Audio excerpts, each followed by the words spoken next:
Welcome to the Uncle Yitzy Show at the Sweetness of Yiddishkeit, based on lectures by Rav Menachem Boruch Yaveh.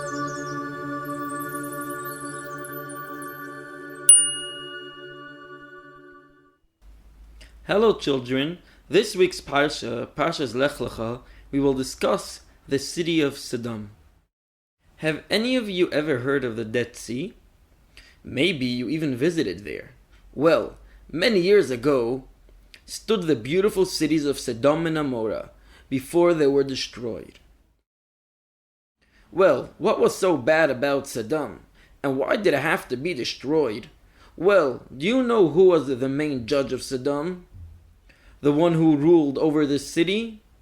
It was none other than Lech, Avraham Avinu's nephew. And he ruled the city in a very corrupt manner. We will now tell you two stories that will help us understand the way Sodom worked. It was a known fact that the people of Sodom didn't allow any guests, and anyone who dared to host or help out a person in need was severely punished. One time, Avraham Avinu's servant, Eliezer, went to visit the city of Sodom to tell the people about Hashem and how great are his ways. When one of the residents saw him, he got angry and threw a stone at Eliezer. Eliezer got a back cut and was bleeding. So he went to complain to the judge, Lech, about what was done to him.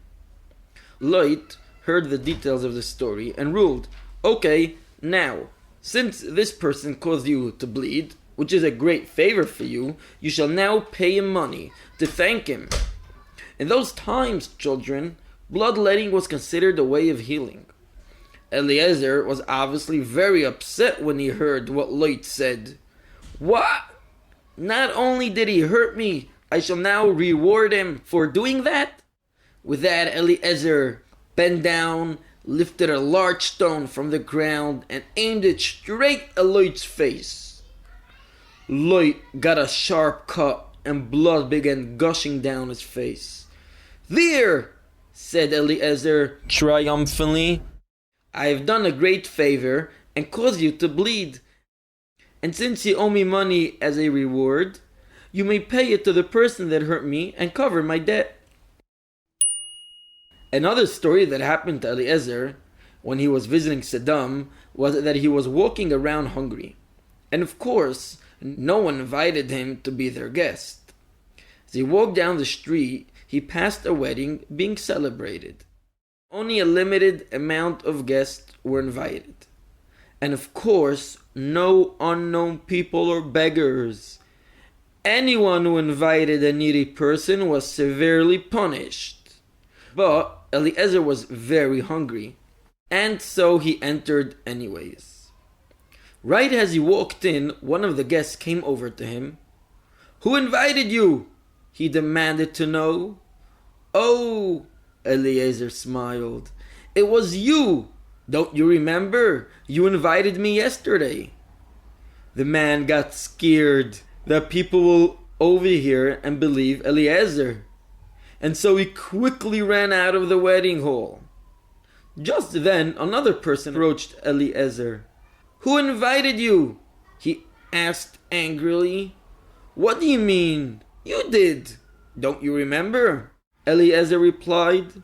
He too got scared that he will be punished and quickly ran home. That's how Eliezer went from guest to guest and caused everyone to escape until only he was left alone to enjoy the meal. This was Sodom, and this was the way they acted. But if we think about it, it seems strange. Why did Lech rule his city in such a manner? After all the years he had lived with Avraham Avinu and seen his righteous ways, didn't he learn from him the proper way to act? Especially Avraham Avinu, who was known to be the biggest machnas oirich. But here, children, is where we learn how bad is the midah of gaiva and of kfiyos tova, not appreciating what we get from Hashem and others.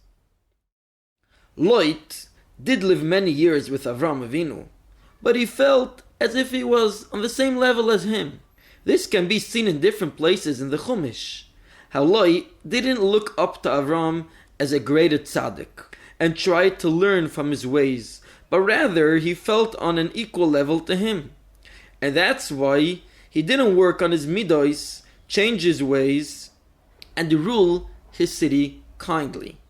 The people in Sodom continued to go in their bad ways until Hashem had to send a malach, an angel, to destroy it, and today there's nothing left of the beautiful city that was.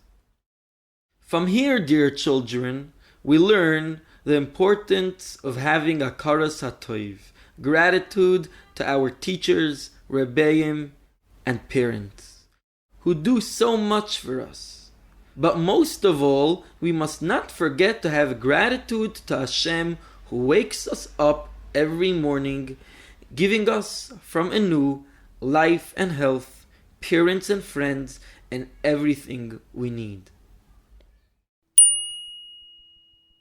Don't forget, children, to send in your lessons that you have learned from this week's Parsha, and maybe we will announce it next week.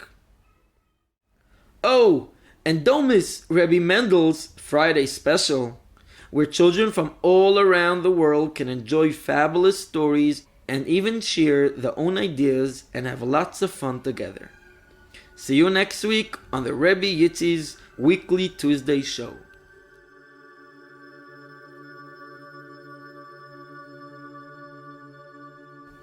This podcast is brought to you by the Sweetness of Yiddishkeit.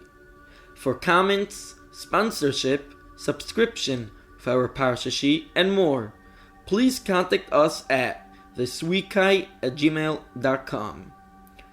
That's THESWEETKEIT@gmail.com. Or you can WhatsApp 00 972 323 9909.